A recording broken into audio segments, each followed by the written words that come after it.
Join me in prayer.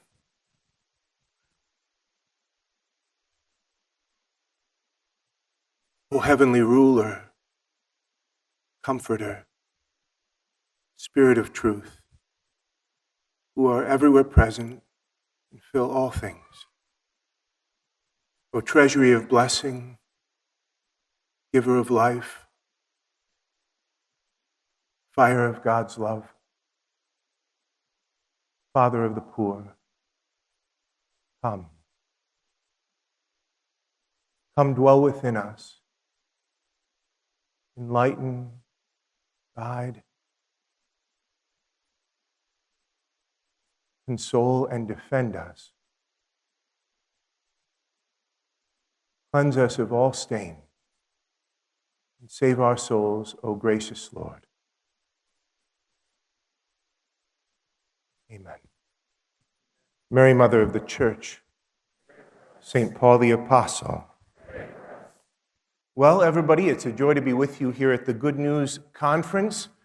I walked into the hotel lobby this morning, fresh from my flight from North Dakota, and my stomach dropped, and I was filled with dread. And I said, this is the Good News Conference, and we're having it here in this place, because this hotel has difficult memories for me. It's true. I was coming home in January from the Sikh conference, the annual conference, the gathering of the Fellowship of Catholic University students in St. Louis, Missouri. And I flew from St. Louis to Minneapolis, and then I flew home to Bismarck. And I made my connection just fine. It was the last flight of the day into Bismarck. It left probably at 11:30 at night. It's a short 1-hour flight, not very difficult. And so at about 12:30 or so, we came in for a landing. And then we began to circle the city and circle the city. And soon it became clear that the pilots were going to have trouble landing. And after about 40 minutes of circling the city, we headed back to Minneapolis. So we landed early the next day at the Minneapolis airport. It was too late for me to call the seminary or any of my relatives in the city or to call any local parishes to see if I could stay there. So I went up to the desk. Because of my exalted status with Delta, I was told that I would be provided with a hotel. And I said, oh, that's great. And then they told me where it was. And I said, no, that's like way downtown in Minneapolis. I'll happily stay in a microtel or a Comfort Inn or anything just really close to the airport. I'm very tired. No, she didn't say this, but in her eyes she said, no, it's better that you drive past 150 other hotels and then you can go to sleep. And by the way, we can't find you a flight tomorrow morning, but we can get you in tomorrow afternoon to Bismarck. So I was a grouch about that. And they sent me here to this hotel. I haven't been back since, but they sent me here. I stepped out onto the curb in a cloud of thick marijuana smoke because they were having a tattoo convention here. And this place was rip-roaring. This is 2:45 in the morning, and there's not a single person sleeping. I checked in, I looked at the conference schedule, and I realized that they started every day at 1 o'clock in the afternoon. And then they went until the very early hours of the morning. When you get off the elevator in this hotel, did you notice the signs that said tranquil hours start at 10 p.m.? Did you notice that? BS. It was loud, it was scary. I went straight to my room. I put my face into my sink and tried to rinse the smell of marijuana out of my nostrils. The next day, In the afternoon, just as everybody here in the hotel was getting going again, I got into a taxi and went to the airport, and I looked on my phone. And I saw that Delta, because of my exalted status, had upgraded me to Delta Comfort. And so I had a few extra inches of leg room. And I also saw, to my relief, that no one was sitting next to me. And I thought, that's good, because if you're a priest and someone's sitting next to you on the airplane, you have to be nice to them. And I just wasn't having it. It wasn't my day for that. So I sat down on the plane. I let my office know that I was finally on the way home. And here comes this young man and sits down right next to me. I said, "Are you sure you're in the right seat?" He said, "Yes," and he showed me his seat number, and he said, "How you doing, Father?" And I said, "I'm doing okay," which was a lie. And off we went to Bismarck. About 25 minutes into the flight, he nudges me, this young man, and he says, "Hey, Father, could I take a photo of the clouds just outside of the window?" And I said, "Sure." And he took his photo, and then he said to me, "My first time on an airplane." And I said, "How old are you?" He said, "I'm 17. And I thought, I was 17 the first time I was in an airplane. And I remember what it was like. You remember the first time you rode in a commercial airliner and it was taking off and your body pressed back into the seat, and then suddenly you were in the sky. And I had lost all the wonder of that. I had forgotten all about it. And here I was with this young man who was experiencing something that I had once experienced a long time before. And I was amazed by how forgetful I was and how grouchy I was when, indeed, to walk from St. Louis to Bismarck would have taken a lot longer. And without a nice stop at this beautiful hotel on the way. And so then I talked to him about his life and asked him about his faith, and we had a good conversation. And as we landed, I remembered how important it is for all of us not to forget the wonder that we've experienced in our life, and how important it is, how crucial it is for us to be the people that we needed when we were young. To be for the young in our lives, the young whom we might meet, the young whom we behold day by day, who we needed when we were their age. I've entitled my talk, "Have Mercy on the Sins of My Youth." It's an adaptation of that line from the 25th Psalm. "Remember your compassion, O Lord, and your merciful love, for they stand from of old. Remember not the sins of my youth, my transgressions. According to your mercy, remember me for the sake of your goodness, O Lord. Have mercy on the sins of my youth." It's a play on words. I figured that if I titled my talk that way, you would come expecting to have sordid details from my past. But I'm a boring farm kid from North Dakota. I once climbed the water tower in my little town of 200, and we weren't supposed to do that. And that's just about it. I sure didn't know what marijuana smelled like. Have mercy on the sins of my youth is a plea to all of you and to me that we should be merciful to this rising generation. I'm coming to you from the front lines of my work with young people, I serve a small university of about 4,000 students. And my whole priesthood, indeed, has been in the service of youth because I was a high school chaplain before that. I've been with them in the trenches of their souls. And I have to tell you that there's a lot to know about them. There's a lot to be concerned about, and there's a lot of bright hope.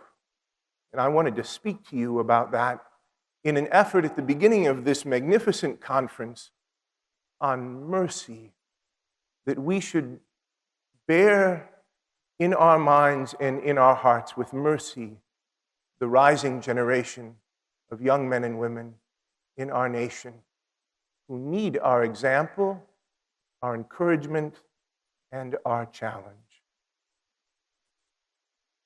They're growing up indeed, they're coming of age in a difficult moment in time. I think of that extraordinary insight of Cardinal Francis George, who was one of the great mentors of our host, Bishop Barron, who said that we're living in a time in which everything is permitted and nothing is forgiven. We're living in a time, Cardinal George said, in which everything is permitted and nothing is forgiven. That's a savage time. Add to that the blanket of anxiety and unrest which envelops our culture and our civilization, with wars and the rumors of wars and threats of climate disaster and economic debacle. Think about the state of the family in our time and the way in which so many of our young people grow up without the basic supports that human beings were designed to receive as they come of age. Consider the confusion around questions of sexual identity, especially in a time in which, in a developmental age in which so many of these questions come into play and need good guidance, wisdom, and truth.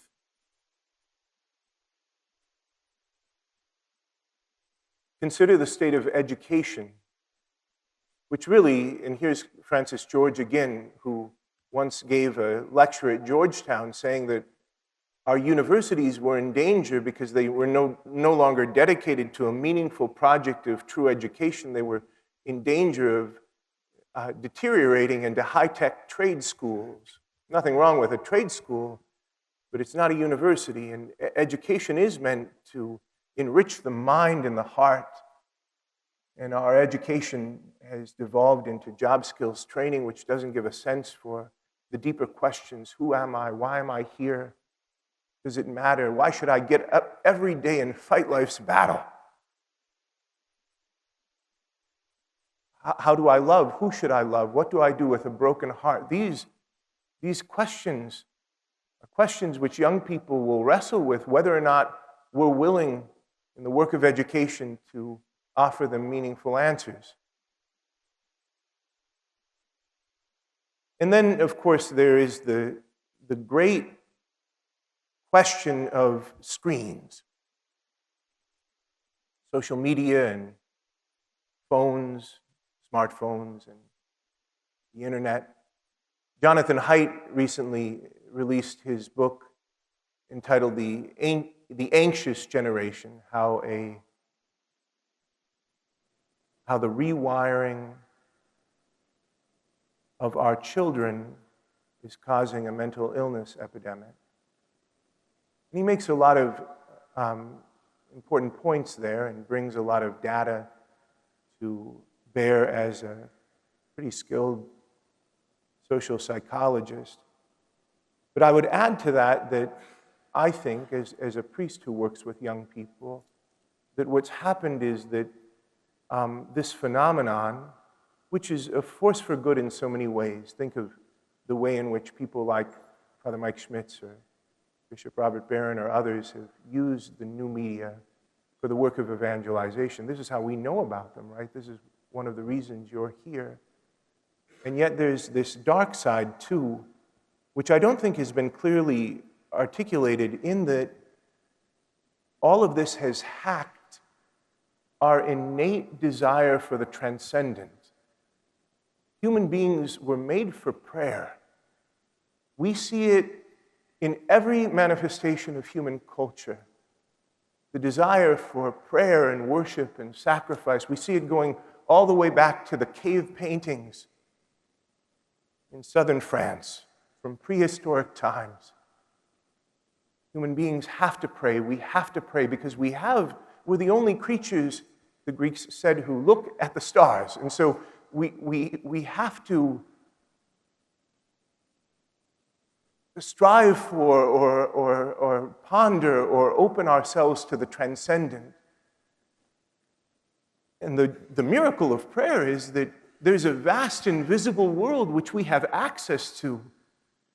And as Christians, Revelation clarifies that for us and makes it clear how we should pray and what prayer can do for us in terms of our salvation.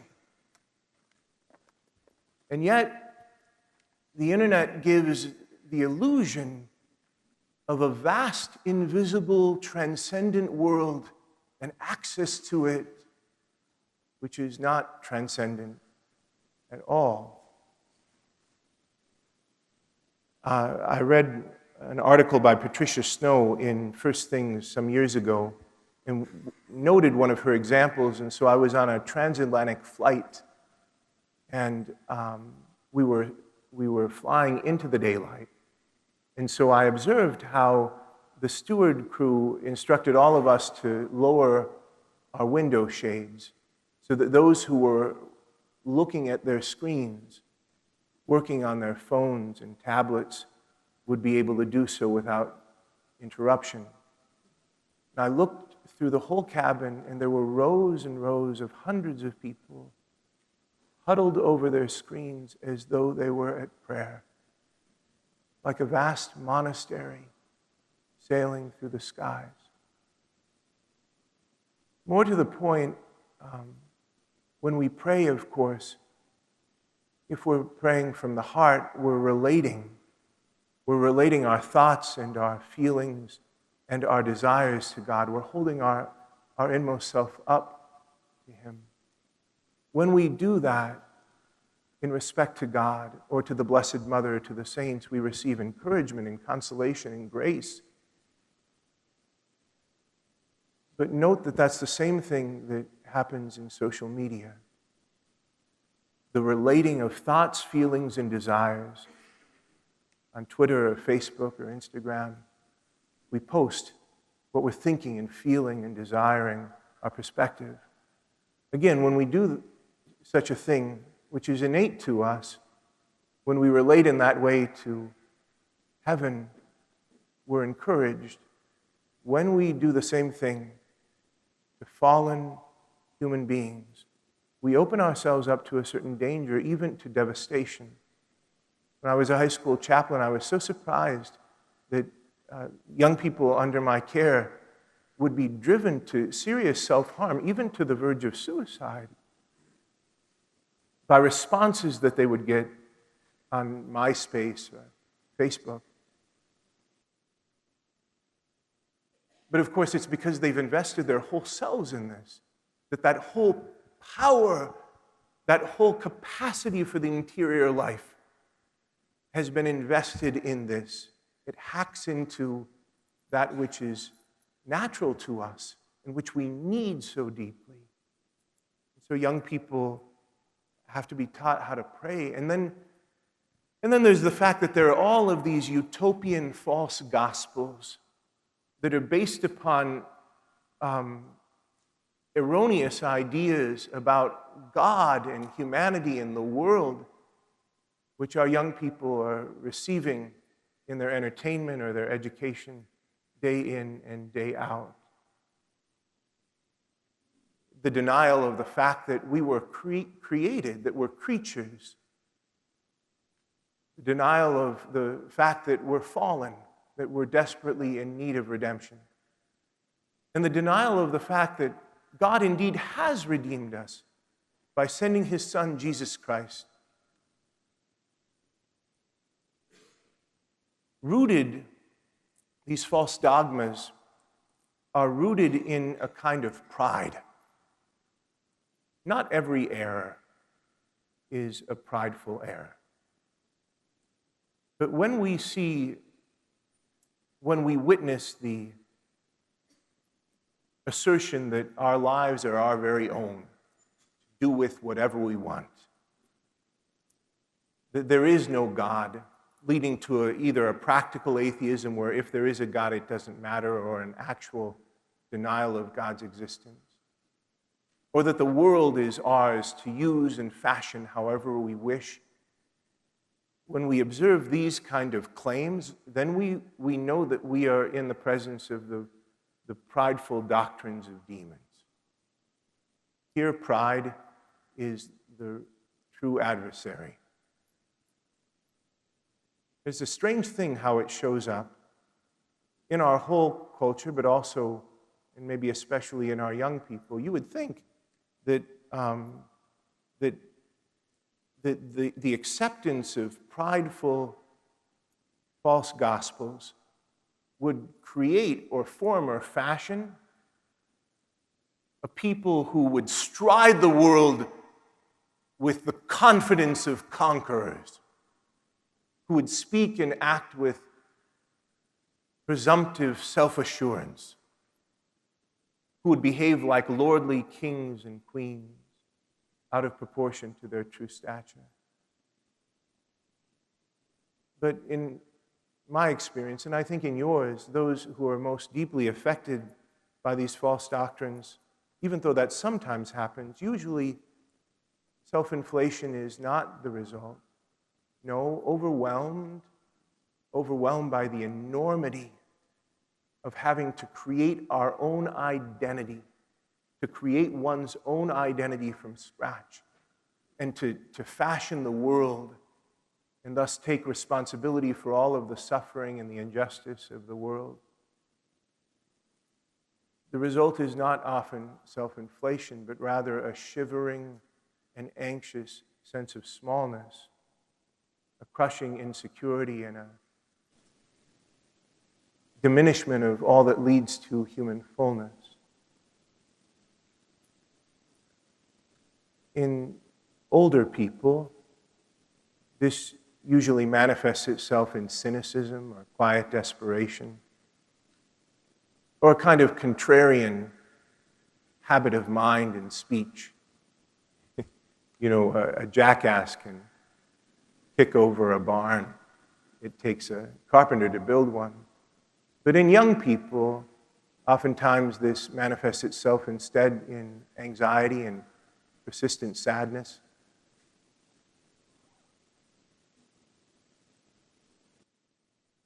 And a trembling fragility. I know Arthur Brooks is speaking later. I really admire him.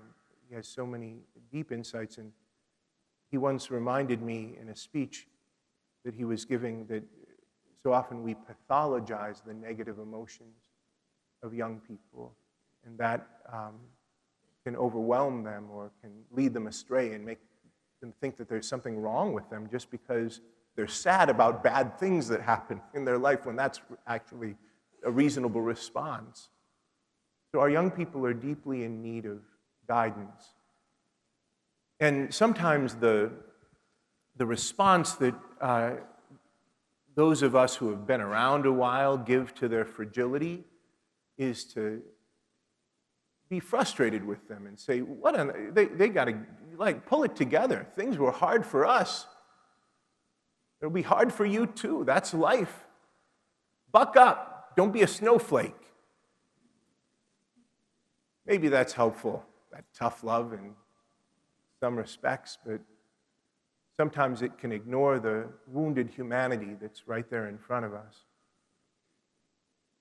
The opposite error, of course, is to collapse into or to acquiesce to the desire that the therapeutic and the coddling of our young people is the real answer for them, setting up safe spaces on college campuses.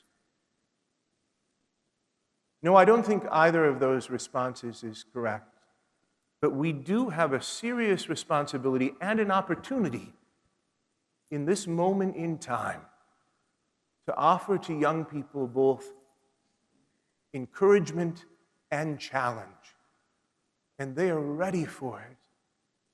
They're brimming, because of the darkness all around us in the culture, the brightness of the gospel is brighter than ever. I'm with Bishop Barron, who says there's something happening in the zeitgeist. Isn't that fun to use words like that in a setting like this, in a nice hotel in Minneapolis? Zeitgeist, Weltanschauung, it's fantastic. You'll hear plenty of more of that in the course of our time together. But boy, oh boy, the young men and women who are entrusted to my care, they got all kinds of problems. They're a wreck. But we hear confessions all day long. I've got 3, 4 other priests who work with me, and we hear confessions all day long, beautiful confessions. Young people who want to be good, who want to live for God, who are seeking meaning and purpose. And we've got it.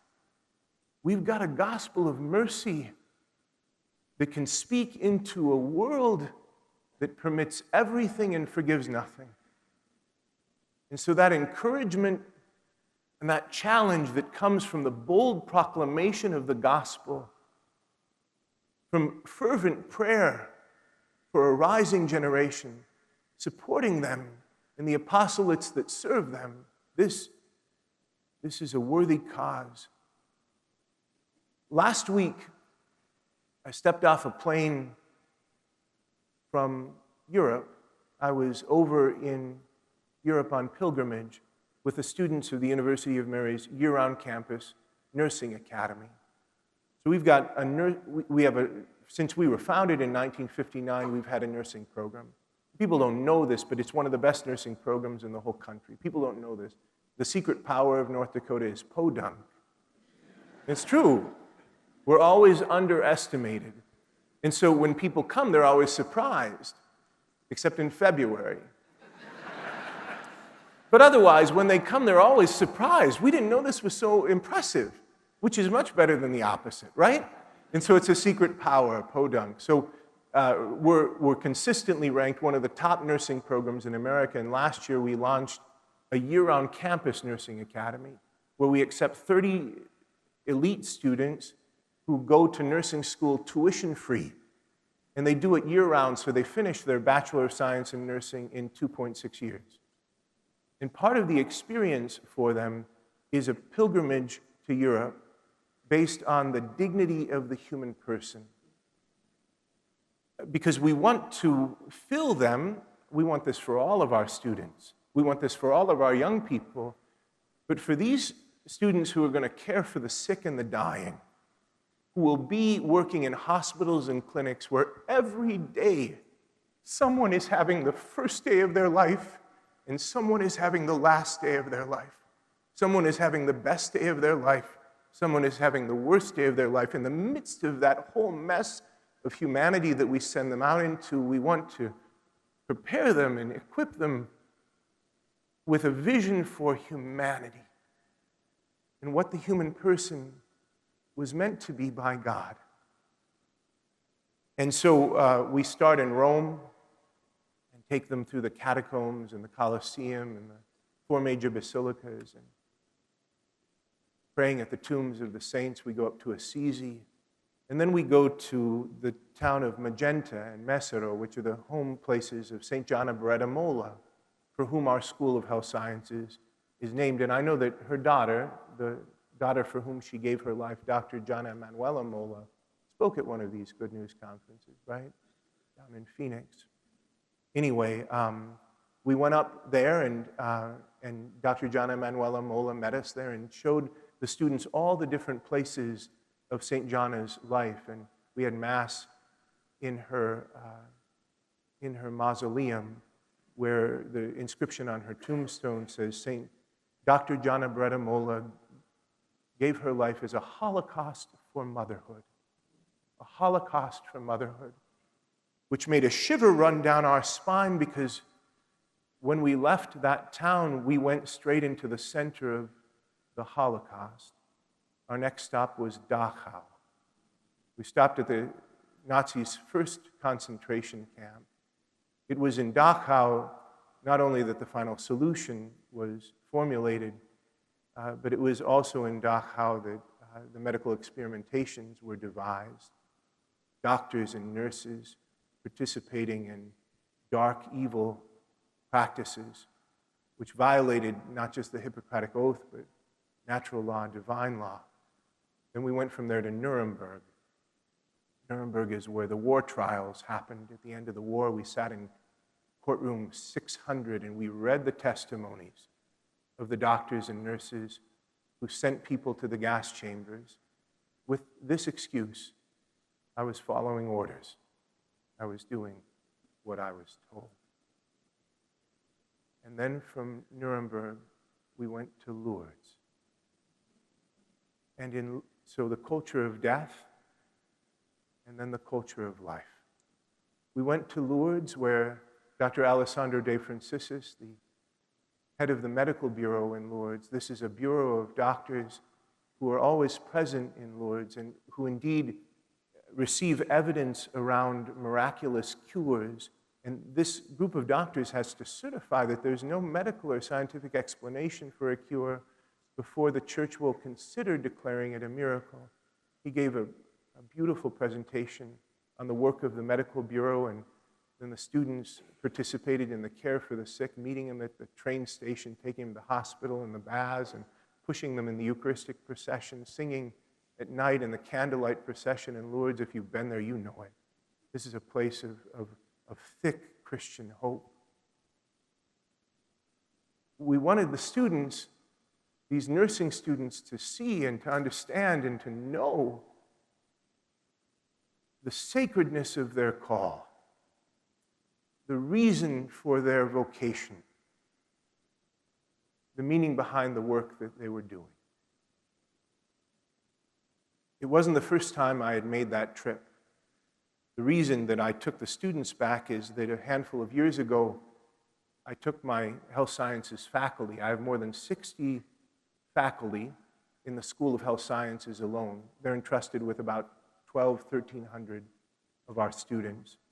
Physical therapy, occupational therapy, nursing, athletic training, radiologic technology, respiratory therapy, pre-med, all of those, bioethics, all of those programs. So I took the professors on this same trip. I'll never forget a couple of moments in that trip which speak to this question of mercy. In Dachau, at the end, in Dachau, our guide took us, the priest block was in Dachau. This is where priests who opposed National Socialism were incarcerated. And we stood there at the place where the priest block was. And we heard about how there was actually a secret ordination to the priesthood in Dachau. Did you know this? There was a French bishop who was a prisoner there and a seminarian who was also a prisoner. And they smuggled vestments in, and there was an ordination in Dachau. We stood there, and while we were standing there, the bell of the chapel of the mortal anguish of Christ, which is the Catholic chapel right on the grounds of the camp, rang the 3 o'clock hour, the hour of divine mercy. None of us could contain ourselves, so deeply moving. And after that, we were getting ready to go in. There's a group of Carmelite sisters who have a convent right on the grounds of Dachau. Their whole life, this handful of sisters, is to pray in reparation for the atrocities against mankind that happened during the Holocaust. So just before we went in, our guide pulled me aside, and she said, "Father, I have to tell you something. I was the interpreter, the translator, for the last surviving priest who was incarcerated in Dachau. He died last year at the age of 103. About a month before he died," she said, "I asked him about his life and his memories. And he said, if I had to sum it up, I would say that I'm ashamed." She said, "Father, why would you say that you're ashamed?" And he said, well, First of all, I survived and most of the brothers died. So that's survivor's guilt, but there's something deeper.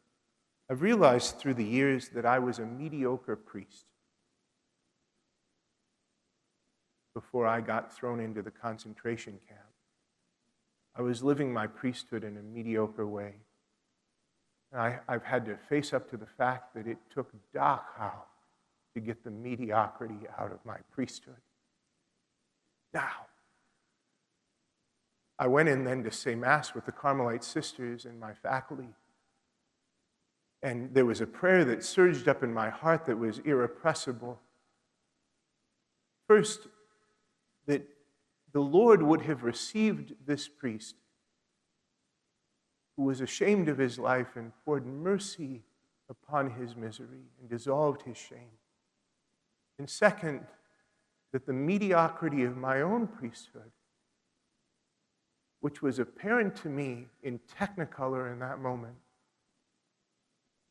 would be cleansed by God's mercy in my service to students and faculty and my service to the church.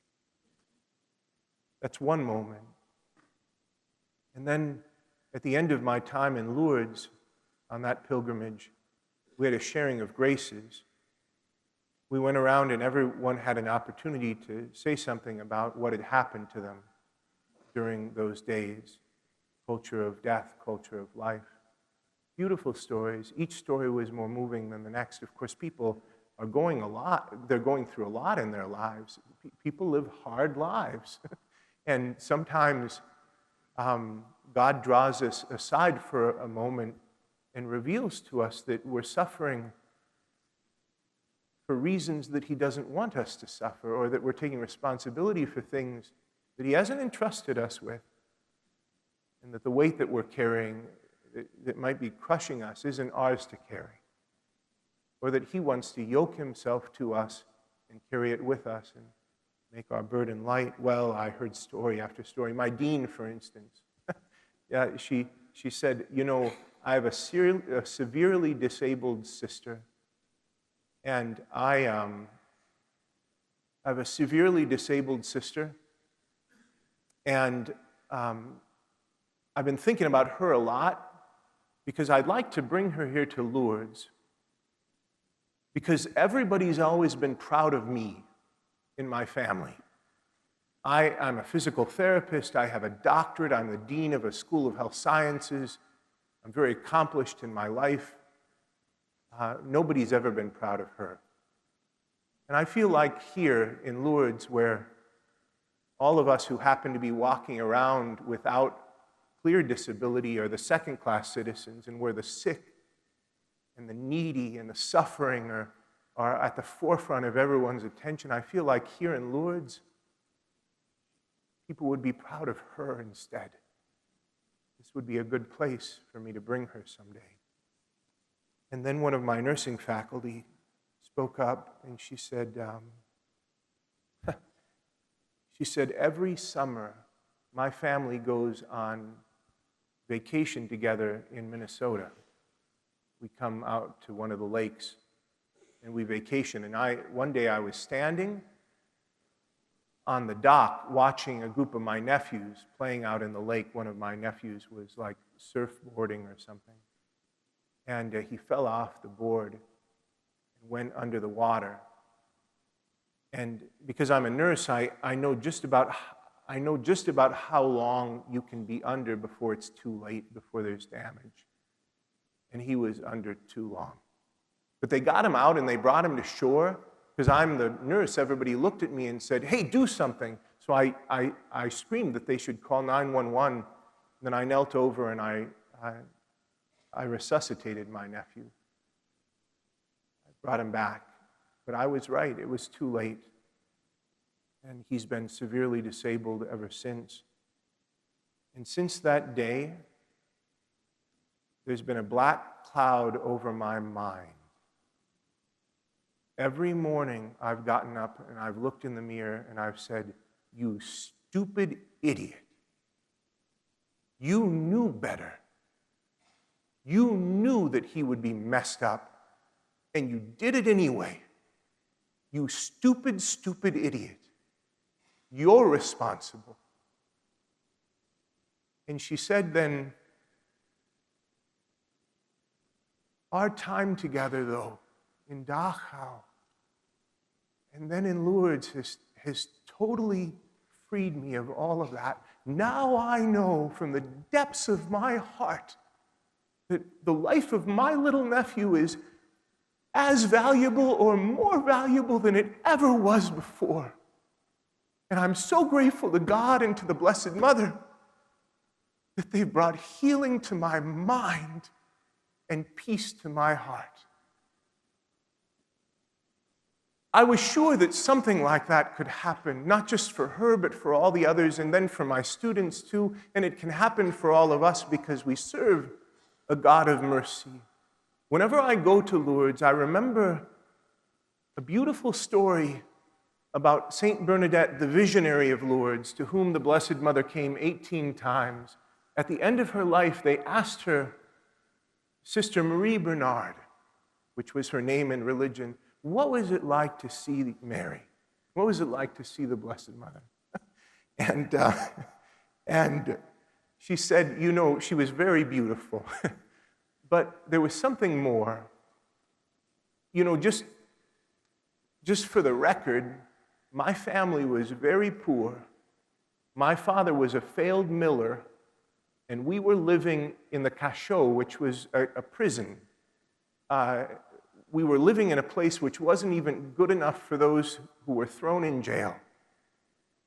And I was so bad at school and my studies, I couldn't read, I couldn't spell.